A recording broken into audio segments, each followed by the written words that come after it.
할렐루야.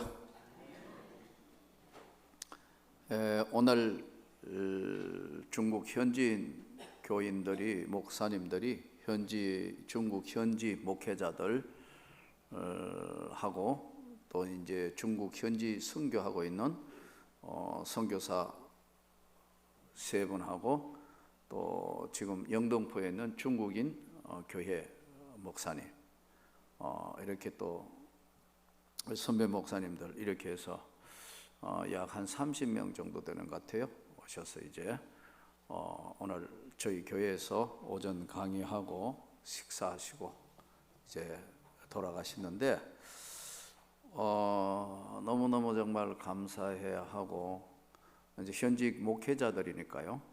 그분들은 처소교회도 있고 삼자교회도 있고, 처소교회는 뭐냐면 가정집 비밀교회, 또 삼자교회는 가정집 교회인데 이제 처소교회 하다가 중국 공안에서 신고하라 하니까 할 수 없이 이제 국가에 신고된 교회, 이것을 삼자교회라 그렇게 이야기합니다. 근데 신고를 하지 않으면은 핍박도 심하고 아주 여러 가지 어려움이 있습니다. 근데 이제 한 교회 오늘 오전 강의 중에 한 분이, 연세 많은 분이 계속 우시더라고. 강의를 들으시면서 나중에 물어보니까 이분은 목사님이 아니고 장로님이에요. 장로님인데 교인이 얼마나 모이냐, 한 2,000명 모이는 교회 당회장이에요. 중국 공산당 교회에는 장로님이 당회장도 돼요. 우리하고는 또 다른 체제니까요. 이분이 이제 아마 가정교회를 세우시고 오늘까지 인도하시면서 이제 목사님을 청빙하고 뭐 그렇게 하신 것 같은데, 오셔서 이제 강의를 들으면서 너무너무 감동을 받아서 우시는 거예요. 그래서 오늘 강의하고 난 뒤에 이제 처음에는 제가 한국말로 강의를 하면 옆에서 동시통역을 하면 상당히 이게 어려워요. 강의를 해보면. 근데 이제 중국에 헌신된 전도사 한 분이 지금 중국 교회에 담임하고 있는 부목사인데 거의 완벽하게 중국어를 통역하더라고. 제가 한국말로 강의를 이렇게 하니까 적시적시 이제 아예 기계를 가져왔어요. 동시통역 기계를 다 가져와 가지고 그냥 한국어로 강의하고 그쪽에서 동시통역에서 그냥 귀에 그냥 꼽아놓고 하니까 아주 강의가 아마 100% 효과였던 것 같아요. 그래서 우시면서 너무너무 감격해 하시더라고. 그래서 오늘 정말 우리 여전도회가 수고 많이 하셔서 음식을 맛있게 해주니까 그 이야기 하더라고. 이렇게 너무 맛있었고 너무 고마웠다고 꼭 좀 전해라 해서 제가 교회를 대표해서 여러분에게 감사를 전합니다. 좀 보람 있는 일을 하셨고요. 또 이분들이 올 때 비행기표는 자기들이 다 끊어서 왔습니다. 근데 북경과 상해 큰 도시와 그 사람들 중에서 비즈니스를 하거나 아니면은 공무원으로 등록된 사람들 외에는 한국에 올라오면 보증금을 걸고 와야 합니다. 500위안 또는 많을 때는 5,000위안 이렇게 걸게 합니다. 와가지고 안 돌아갈 것이면서. 근데 이 사람들이 정말 어쨌든 하나님의 은혜로 한 지역의 목회자들이 아니고 중국 상해에서 조금 떨어진 항주 소주라고 있습니다. 거기서 또 한 3시간 떨어져 있는 지역에 있는 시골 지역이지만 인구는 밀집되어 있으니까, 중국 인구가 많으니까 그 지역에 있는 사람들, 그 다음에 이제 더 아래쪽에 있는 사람들, 이 사람들은 우리하고 잘 통하는 복음주의자들입니다. 즉 성경을 풀이해서 어떤 은사주의라기보다는 굉장히 복음주의자들이에요. 그래서 이분들이 이제 목회 물어보니까 얼마 했냐 물어보니까 20년, 뭐 얼마 했냐 한 10년, 뭐 대부분 다 목회자들이니까 강의를 충분히 소화하고 듣는 거예요. 사실 정신신대원에서 지금 16주 강의안을 압축해서 2시간 만에 강의하려니 얼마나 힘들어요. 그래서 차트를 오늘은 설교와 제자 양육에 대해서 이제 차트를 해서 이제 압축해서 이제 강의를 16주 강의할 것 중에서 이제 압축해서 이것을 교재를 주고 저희가 지금 9년째, 내년에 10년 되는 9년째 전국 목회자 세미나 했던 그 압축된 강의안을 저희 교회에서 이번에 카페에서 당회에서 결의를 해서 카페에서 이분들이 오번에 온 것을 선교 기금으로 100만 원을 드렸는데 너무너무 감사하면서 이걸 이제 오늘 준 이것을 중국어로 강의안을 만들어서 중국의 교재로 사용해도 되겠냐? 즉 상표 등록한 거 이 저작권 위배되지 않느냐? 전혀 관계 없으니 언제든 얼마든지 사용하라고 좋다고 그렇게 해서 지금 아마 중국어로 이제 번역 작업을 하기 위해서 오늘 그걸 주었고 하시는 것 같아요. 그래서 우린 아무것도 한 거 없지만 주님께서 이 교회를 축복하셔서 중국 지역에도 이 교재가 나가면서 널리 이제 되겠죠. 내년에도 좀 가능하겠나고 말씀을 하시는데 지금 우리 교회 와가 하고 그다음에 이제 3일 교회 가가 하고 오늘 내일 투어는 사랑의 교회에서 이제 전체적으로 그걸 투어를 하고 일정표를 보니까 우리 한국 교회 7교회를 돌면서 하고 한 군데 이제 사랑의 교회를 탐방하고 뭐 그렇게 돼 있더라고요. 강의하는 분들 보니까 전부 뭐 다 아는 분들이 그렇더라고요. 자, 그래서 통합적 교회도 있고 우리 합동적 교회도 있고 이제 장로교 우리 교회들을 이제 뭐 대표할 만한 교회들이 돌아가면서 이렇게 강의안을 짜서 왔는데 저희가 2번째로 지금 오늘 그 강의를 했고 그렇게 되는데 내년도에도 이 그쪽에 있는 이제 중국에 실제로 들어가가 하는 것보다 이분들을 모셔고 하면 제일 좋은데 좀 할 수 있겠나 해서 한번 기도해 보자. 뭐든지 또 금세 된다 그러다가 안 된다 이러면 실망할 것 같아서 나도 선배들한테 배운 대로 한번 기도해 봅시다. 아주 부드럽지만 아주 지혜로운 대답이잖아요. 우리 한번 같이 대답해 봅시다. 한번 기도해 봅시다. 이거는 이제 된다는 것도 아니고 안 된다는 것도 아니지만 한번 생각해 보겠다는 거죠. 지금까지 생각해 보니 그게 가장 현명한 대답이에요. 내년에 무슨 일이 있어가 안 됩니다 이래 보면 계획이 취소되는 거 아니에요, 그죠? 교재를 중국어로 한다는 거 이거 참 정말 생각해 보니까 너무너무 우리 교재를 이제 전 세계적으로 쓰임되고 한 분은 이제 아주 영어를 잘하는데 영어로도 바꿔서 하면 좋겠다 해서 그것도 괜찮겠다. 그 대신에 한번 나한테 한 분을 좀 보내달라 했는데 그렇게 하기로 했다고요. 자, 오늘 우리는 아무것도 아닌 것 같지만 하나님은 우리를 통해 역사하는 줄로 믿습니다. 오늘 잠언서는 13장 강의에 있어서 소원을 이루는 생명나무, 소원을 이루는 생명나무 주제인데 오늘 이 잠언서 13장은 두 가지로 나누어져 있습니다. 하나는 1절부터 13절까지는 하나님의 교훈은 마음에 새기고 가장 소중히 생각해라. 하나님의 교훈은 너의 마음에 새기고 가장 소중한 것으로 생각해라. 그 다음에 14절부터 25절까지는 세상에서 가장 소중한 것이 하나님의 지혜다.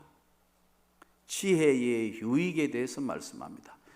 이 세상에서 가장 중요한 것이 하나님의 지혜인데 그 지혜의 유익, 그러니까 아주 요약하면은 하나님의 교훈, 하나는 지혜의 유익, 이렇게 간단하게 요약할 수 있겠습니다. 하나님의 교훈 1절부터 13절, 지혜의 유익, 이렇게 나누어서 생각할 수 있겠습니다. 우리나라에는 다른 나라에 없는 제도인 동성동본 제도가 있었습니다. 동성동본 혼인을 할 수 없다는 제도였습니다. 근데 지금 이제 이 동성동본이 깨어지면서 이제 누구든지 결혼할 수 있게 되었어요. 한국 사회가 이만큼 동성동본을 거부하고 있다가 급하게 지금 사회가 굉장히 바뀌게 되면서, 또 예전에는 여자분들은 출가 외인이라 해서 일단 결혼하면 자기 집안이나 재산권으로부터 완전히 소외됐는데, 지금은 결혼을 해서 여자가 시집을 갔다 하더라도 재산이나 상속이나 모든 것에 동일하다. 대단한 거죠? 예, 다 알고 계시죠? 예, 이것만 하나 더 알아도 수예에 나온 효과가 있습니다. 예, 지금 남녀가 결혼해도 예전에는 뭐 우리 아들, 아이고 우리 장자 다 소용없다. 똑같이 나눠, 아들, 딸 구별하지 않고 5명이면 다 5분의 1, 5분의 1, 5분의 1, 5분의 1, 5분의 1로 다 나눠. 이게 지금 바뀐 제도입니다. 또 지금은 아버지 성을 안 따르고 엄마 성을 따라가도 된다. 바뀌어버렸다. 성을 바꿀 수 있다. 알고 계시죠? 예. 이거 대단하게 바뀐 겁니다. 자, 그러면 우리가 흔히 촌수라 그러죠. 촌수. 형제 간에는 몇 촌간입니까? 예? 형제 간에 몇 촌이에요? 몇 촌? 1촌? 2촌입니다. 2촌. 형제끼리는 아버지의 동생하고 나하고는 어떻게 되죠? 3촌. 그 아버지의 동생의 아들하고 나하고는 어떻게 되죠? 4촌. 뭐 이 정도까지는 다 알겠죠? 부부는 몇 촌이에요? 무슨 촌요? 부부는 촌수가 없어요. 그래서 예로부터 부부 싸움을 뭐라 그랬죠? 칼로 물베기. 물을 왜 배? 물을 벨 수도 없지. 근데 이게 재밌는 게, 부부는 돌아서면 어떻게 되죠? 어떻게 그렇게 잘하시죠? 부부는 또 이렇게 무촌인데, 이렇게 볼 때는 무촌이 붙어 붙는데 이렇게 보면 아무것도 아니라는 거예요. 그런데 자식은 어떻게 돼요? 아들과 아버지 사이는 몇 촌? 자식과 부모 사이는 몇 촌입니까? 1촌, 1촌. 1, 2, 3, 4, 무촌. 이렇게 되면 빵촌. 아무 관계 없는 거예요. 이거는 이제 제로가 될 때는 아무 관계 없는 거예요. 붙었다가 떨어지면 아무것도 아니라. 자, 여기서 오늘 우리가 배울 게 있는 게 하나 있어요. 촌수는 예로부터 촌수 따진다 그러잖아요. 촌수. 그러죠? 네, 촌수를 따집니다. 틀림없습니다. 얼마나 가까운 3촌이냐 4촌이냐 5촌이냐 당숙 뭐냐 복잡합니다. 우리나라의 이 촌수 계통이요. 그런데 가장 중요한 무촌, 촌수가 없는 부부가 무촌이 이렇게 가깝다가 돌아서면 남이 되는데, 그 이유가 뭘까요? 남이 되는 이유가 뭘까요? 예? 무촌이었는데 돌아서면 남이란 말이에요. 그럼 뭐냐면요, 이 사이에는 가게의 자식이 이렇게 쭉 이어져가 촌수가 형성되는데, 헤어지고 없어질 때는 없을 무자예요. 촌수가 없어져 붙다 이거예요. 여기서 우리에게 중요한 교훈이 하나가 있는데요. 그러면 이 우리가 촌수를 따지는데 무촌이었는데 아무 촌수가 없는 이렇게 가까운데 이 무촌이었는데 남이 된다는 것은 뭘 이야기하냐면요, 다 무효라는 뜻이에요. 여기서 성경은 이렇게 말씀합니다. 우리가 예수 그리스도를 믿어서 구원을 받고 하면은 하나님과 뭐가 돼요? 무촌이에요. 그러니까 신랑 신부, 우리가 주님과 연합하여 세례받으면 하나가 된 거예요. 아멘. 하나가 됐다고 얘기해요. 그런데 한 몸 되고 하나 된 우리가, 그러므로 이제 예수 그리스도 안에 있는 자에게는 결코 정죄함이 없고, 그러니 이제는 내가 산 것이 아니라 내 안에 예수께서 사신 것이라. 이제는 예수 그리스도를 믿는 믿음 안에 사는 것이다.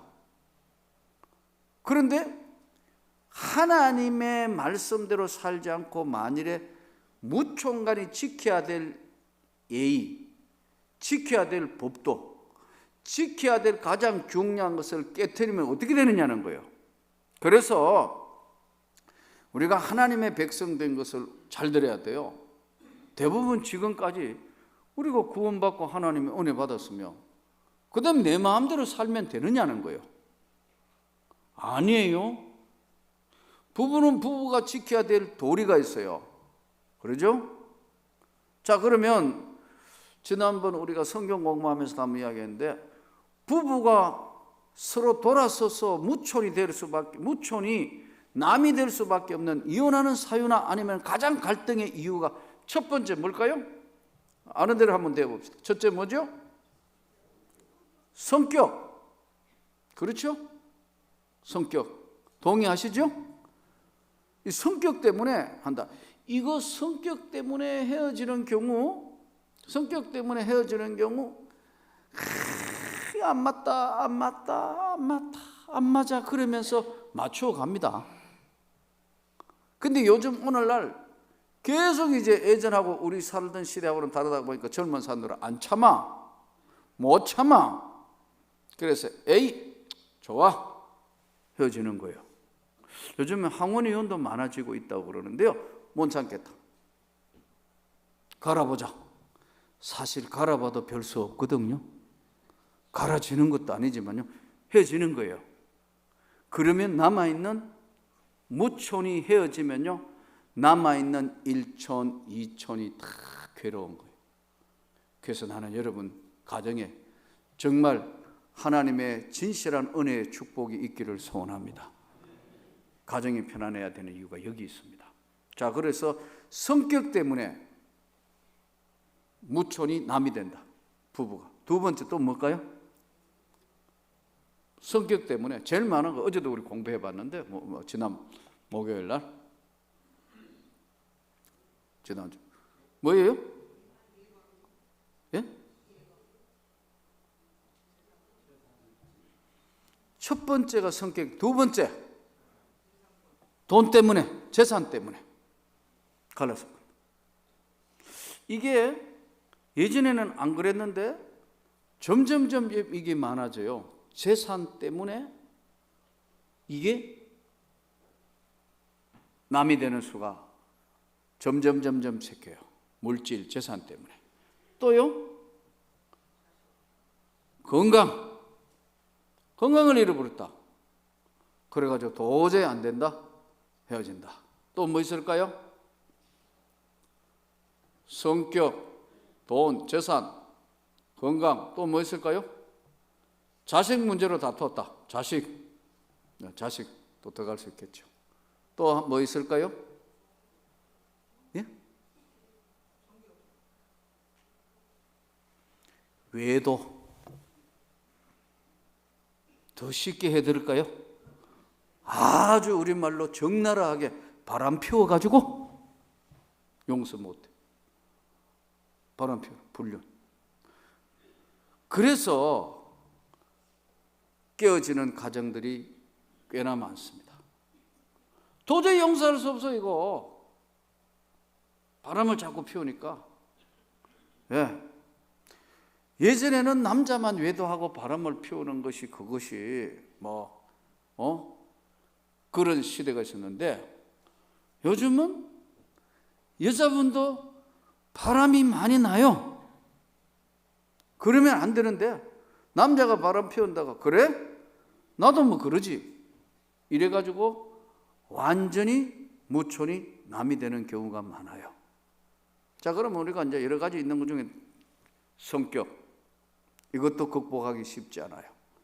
재산, 물질 문제 때문에, 건강 때문에, 자식 때문에. 그러나 여러분, 지금도 상당한 부분을 차지하고 있는 것이 외도예요. 바람 피우는 거. 그래서 예수 믿는 우리에게 잘 조심해야 되는 게, 왜 예수 믿는 초대교회 선교사들이 와가 금연기 뭐냐면, 첫 번째 금연기 술이었어요. 예로부터 방탕하고 집안을 망하게 하고 어렵게 만드는 게 뭐냐면, 첫째가 주자예요. 주색 잡기예요. 옛날 노래에도 유행가 가사에 그런 거 있잖아요. 주색 잡기에 골몰하여. 무슨 골몰할 데가 없어가 주색 잡기에 세상 만사를 잊었으니 뭐 이런 게 나오잖아요. 예. 주색 잡기에 골몰했다. 이게 제일 첫 번째, 맨정신에서 하는 게 아니거든요. 남자들 한번 보세요. 제일 엉뚱한 짓 하는 게 처음부터 그래 안 하거든. 술 먹는 사람 제일 처음에 어떻게 해요? 딱 한 잔 하자예요. 오늘 한 말 먹자 이런 사람 하나도 없다고. 한 잔으로 시작해요. 한 잔, 두 잔, 세 잔, 한 병, 두 병 맛이 가버렸었죠. 그 다음에는 술을 먹어요. 그러고 나면 이제 벙벙해지고 간이 붓고 세상이 조그매지니까 주 다음에 어디로 가죠? 색으로 음란한 데 휩쓸리는데, 정신 차려가지고 세상 살 때는 절대로 그러면 안 되는데, 이게 이성이 작동하고 신앙이 작동하면서도요, 술이 들어가면 돌아버리면 엉뚱한 짓을 능히 한다니까요. 그래서 예수 믿는 사람이 술 취하지 마십시오. 성령의 충만함을 받으십시오. 아멘. 나는 여러분들이 정말 술자리는 멀리 하기를 바랍니다. 예. 그거 주님이 절대로 기뻐하시지 않는다. 모든 시작이 거기서 됩니다. 불륜, 또 아무것도 아닌 것 같은 나쁘게 배웠던 담배, 이거 하나 끊는데도 굉장히 힘듭니다. 네. 어떤 분들 아이고 뭐 그러지만요, 제가요 다 알아요. 누가 담배 피우는지도 다 알아요. 내가 바보가 아니거든. 지나가 보면 냄새 민감하게 금세 알아요. 누가 피우는지도 알아요. 누가 이거 하는 줄도 알아요. 대충 알아요. 왜? 말을 안 하지. 하나님이 기뻐하시지 않는 것은 아니하시는 것이 좋은 줄 믿습니다. 그래서 신앙을 파괴하는 것, 그래서 성경은 멀리하라는 거예요. 다 멀리하라. 이전에 좋던 거 이제는 값없다. 멀리하라는 거예요. 자, 그래서 오늘 하나님의 교훈은 마음에 새겨야 되는데, 하나님과 우리가 뭐였어요? 무촌이었어요. 예수 그리스도를 구주로 믿고 하나님의 백성된 우리는 하나님과 동행하며 무촌이 됐는데 하나님 싫어하시는 거 많은 거예요. 그래서 경건의 삶을 살아야 될 이유가 여기에 있습니다. 아멘. 경건에 살도록 노력해야 합니다. 이런 것들을 멀리해야 합니다. 의식적으로 멀리해야 합니다. 그리고 성령 충만 받는데 최대한 노력을 하면서 멀리해야 합니다. 자꾸 직장생활하면 남자 같은 경우에 얼마나 많은 유혹이 따르고 바보 취급당하고 뭐 이게 남자가 그러냐는 등 온갖 것. 남자가 아니고 우리는 예수 믿는 사람들입니다. 요즘은 뭐 여자들도 뭐 보니까 그저께도 뭐 이게 뭐 밤 11시쯤 되면 이렇게 길거리 나오가 여자들이 차 세운다고 정신없고, 또 요새 정신 나간 젊은 남녀들은 뭐 지금 밤 9시밖에 안 됐는데 둘이 붙어가 이게 뭐 하는 것들인지, 이게 정말 세상이 그렇게 돼버렸어요. 아무 눈치 안 봐요. 근데 하면서 한쪽 다리를 들고 있더라고요. 이렇게 참나고. 이야, 이게 나라가 이게 꼴이 어떻게 되려고. 근데 전혀 지금은 통제하는 사람도 할 수 없는 사회가 됐어요. 그래서 이 사회에 가장 소중한 것 지금부터는 적어야 합니다. 하나님의 교훈을 너의 마음에 새기는데 첫째, 경건한 삶을 살아라. 아멘. 하나님이 싫어하시는 건 안 하셔야 된다. 경건한 삶을 살아라 노력해서.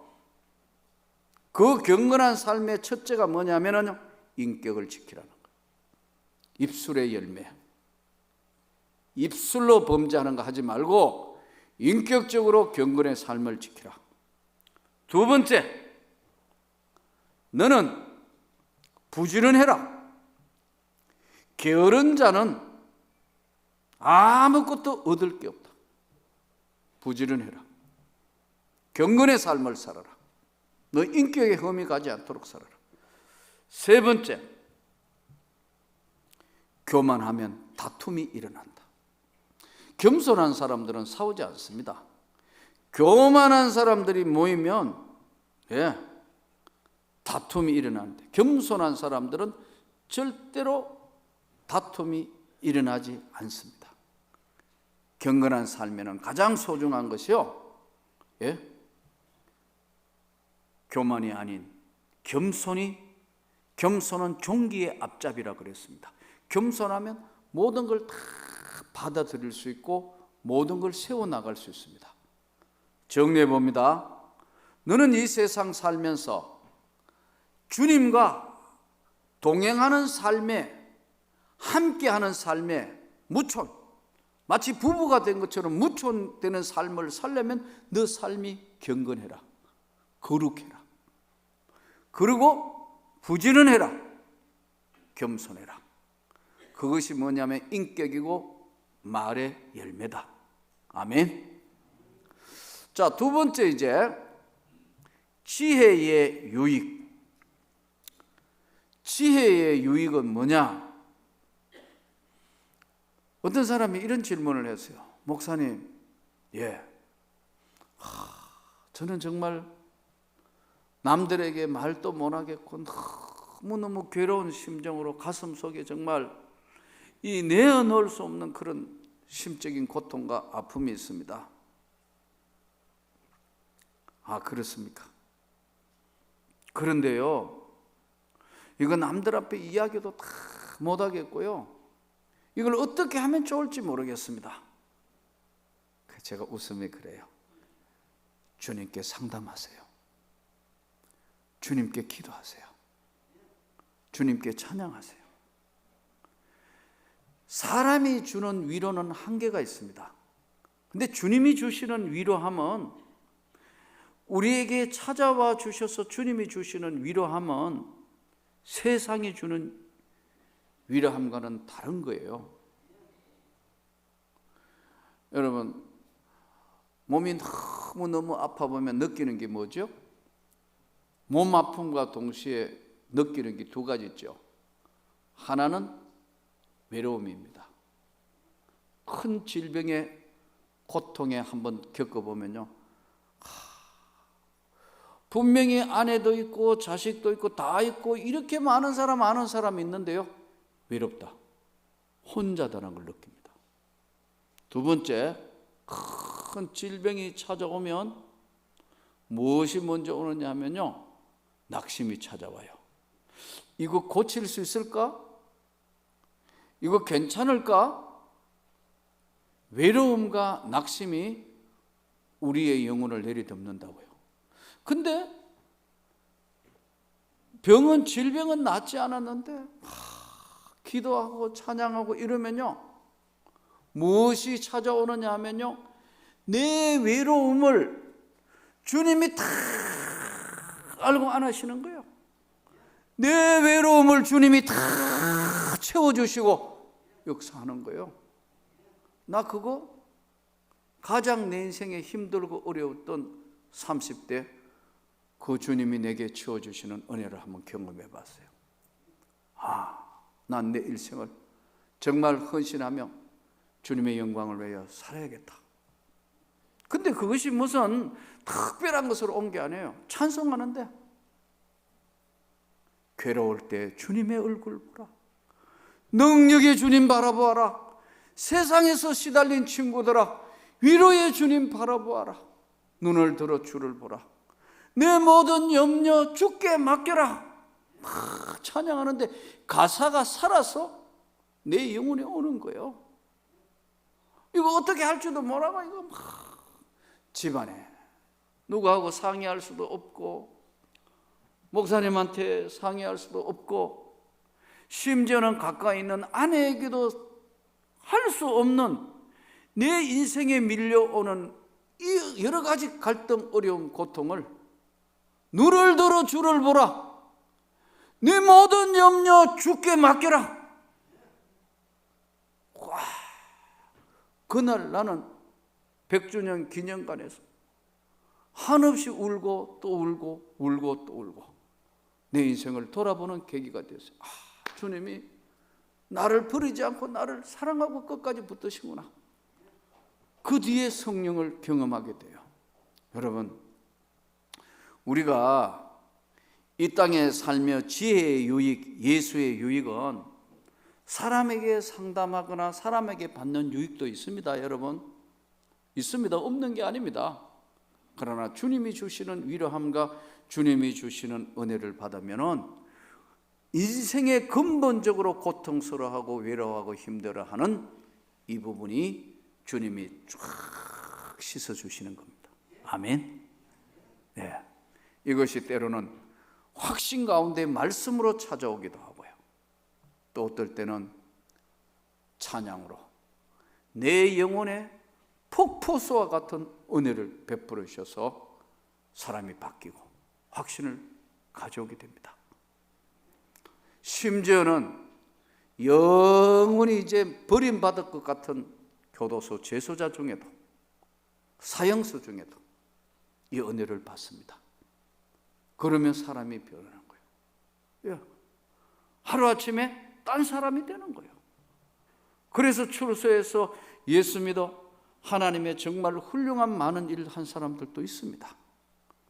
그러므로 우리가 오늘 개인적으로 찾아오는 외로움, 또 비교해서 오는 낙심, 그것은요, 주님이 저와 여러분의 영혼에 채워주셔야 만족할 수 있습니다. 사람이 주는 기쁨이나 사람이 주시는 것이 아니기 때문에, 그래서 저는 그런 권유를 했습니다. 하나님이 더 큰 은혜를 베풀어 주시고 그 하나님이 영혼 깊숙한 곳까지 다 채워주실 수 있도록 한번 은혜를 구해 보십시오. 그러면 질병 가운데도요, 방황하지 않고 넉넉하게 마지막 말기의 암인데도 웃으면서 기도하면서 나를 위해 기도해 주시고 빛나는 천국에서 만나자 하고 그들을 축복하고 세상을 떠나는 사람도 여러 봤습니다. 왜요? 그 영혼의 그 마음에 주님이 가득 채워져 있기 때문에 그렇습니다. 근데 그렇지 아니하고 우리가 하나님이 주시는 지혜와 유익이 없으면 다 가졌다 하지만 실은 없는 거예요. 여러분, 근본적인 외로움, 인간에게 찾아오는 절망, 낙심감, 이거는 사람이 개입해서 할 수 있는 부분이 별로 여지가 없습니다. 사람에게는 순간순간 조금 위로를 받습니다. 그러나 이것도 큰 겁니다. 그래서 여러분 정말 힘들고 어려운 일이 있으면요, 저에게 기도의 제목을 문자로 주십시오. 아멘. 그럼 적시 보고 기도합니다. 하나님. 또 여러분들이 이제 교구 목사님들이 신방에서 이렇게 하면 기도하고 구하고 같이 위로받을 수 있습니다. 근데요, 조금 전에 말씀드린 저희가 줄 수 있는 것은 짧게 하지만 근본적으로 하나님이 은혜를 주시면 절대적인 외로움감, 내일에 대한 도저히 희망과 끝이 보이지 않는 같은 낙심감, 아니에요. 찬송가대로 내일 일은 난 몰라요. 하루하루 살아요. 불행이나 여행함도 내 뜻대로 못해요. 성령님이 인도하실 것이고 나에게 은혜를 주시고 지켜주실 것을 믿습니다, 여러분. 그리고 그 하나님이 길을 내시면서 인도하시고 놀랍게 하나님의 축복의 선으로 견인하시는 거예요. 붙들어 주시는 거예요. 인도하시는 거예요. 저는 사실 내 인생에 가장 공부하고 힘들었을 때가 90년도였습니다. 1990년도. 강도사 고시를 앞두고 있는 그 시기에는 정말 힘들었습니다. 솔직히 보니까 교회도 이거 정말 지하교회에서 과연 이 교회가 하나님의 은혜로 이 교회가 성장하고 하나님께서 역사하실 것인가 하는 그런 부분도 남아있고, 또 강도사 고시 시험에 대한 부담도 있고, 지하교회 할 때 참 옆에 있는 사람들은 어떨지 모르지만 내 자신을 내가 극복하기 힘든 시대였습니다. 예. 지난번에도 한번 말씀드린 이 위가 궤양이 되어서 구멍이 뚫어질 정도였으니까요. 위 궤양이 견디다가 구멍이 뚫어졌다니까요. 제 위장은 내시경만 여면요, 이렇게 큰 동전같이 큰 자국이 있습니다. 예, 그냥 자국도 아니고 큰 자국입니다. 들여다보는 의사들도 깜짝깜짝, 이거는 대단한 출혈인데, 근데 하나님이 신기하게 이걸 다 메꾸어 주셨습니다. 그러나 내 개인적인 삶은 얼마나 힘들고 어려운 고통적인 것과 그것을 뛰어넘는 가운데 있었는데, 1990년도에 위가 이제 뻥커가 나서 출혈이 시작된대. 병원에 가야 하고, 가서 정말 위 절제해가 막든지 그 위가 구멍이 뚫렸으니까 야단이 나야 되는데 세상이 귀찮은 거, 너무너무 힘든 거예요. 그래서 내가 내 손을 대고 안수했다니까. 하나님, 데려가시든지 아니면 낫게 하시든지 둘 중에 하나를 하시라고. 얼마나 괴로웠으면 그렇게 했습니까? 여러 차례 말씀드렸습니다만 여러분은 절대 따라하지 마시기 바랍니다. 이건 빨리 병원에 가야 되는 문제인데, 나는 내 손을 내가 대고 막 하나님 앞에 때를 쓰는데, 근데요, 신기하게 이게 피가 멈췄어요. 그리고 그게 허물허물 하던 것을 다 하나님이 메꾸어 넣어가지고 깨끗하게 된 거예요. 내시경 검사하면 아마 흰 자국이 붉은데 다 동전 같은 게 나온다고. 이 구멍 뚫린 걸 막아 놓은 거죠. 그런데 이것이 치료되는 동시에 내 영혼에 다시 한번 부름의 은혜와 성령의 능력을 받았다고 여러분, 인간의 육신이 그것을 다 뛰어넘는 건 절대로 아닙니다. 근데 내 영혼에 그 다음에는 뭐가 넘치느냐 하니까 치료함 받으면서 그때부터 마음에 기쁨이 생기는 거예요. 사역하고 목회하는 자체가 너무 힘들고 어렵다 막 주여 계속 그런데, 아니, 사역하는 것, 이 세상에서 가장 소중한 것이 목회고 기쁨이고 주님의 영광이다. 이거로 바뀐 거예요. 그러니까 내 영혼의 기쁨이 넘치니까 받고 어떻게 돼요? 하나님이 손을 내밀어 축복을 하시고 역사를 시작하시는 거예요. 여러분, 하나님의 지혜와 하나님의 은혜는 뭐냐면 기쁨입니다. 누가 뭐래도, 그래서 나는 여러분들에게 다시 한번 이 성경 잠언세 오늘 13장의 가장 소중한 거, 외로움, 고통, 낙심 다 뛰어넘어서 여러분의 영혼에 기쁨이 넘치기를 바랍니다. 내일 때거리가 없어도 일어나서 춤을 출 수 있는 기쁨이 넘칠 때, 돌아보면 전 빛밖에 없어. 빛 청산하고 나면 세상 말로 완전히 다 없어. 그래도 내 영혼이 기뻐 춤을 추면 하나님은 여러분 거 다 해결하시는 줄로 믿습니다. 그래서 은혜가 먼저다. 육신도 나쁘고 그 다음에 막 다 나니까 그때부터 하나님이 집안에도 복을 주신다. 이제 헤매던 우리 형님이 이제 갑자기 사업이 막 돌아선다는 소문이 나기 시작. 하나님이 복을 주시기 시작하는 거예요. 집안에도 복을 주시고, 자식에도 복을 주시고, 교회에도 복을 주시고, 내일 아침까지 한번 해볼까요? 복 주고, 복 주시고, 2층도 복 주시고, 옆에도 복 주시고, 따라가면 복 주시고, 다른 사람도 복 받고, 다 되는 거예요. 이야, 이거 참 신기하지 않습니까? 그 성경에 보세요. 아브라함에게 이렇게 하나님이 어떻게 하셨다고요?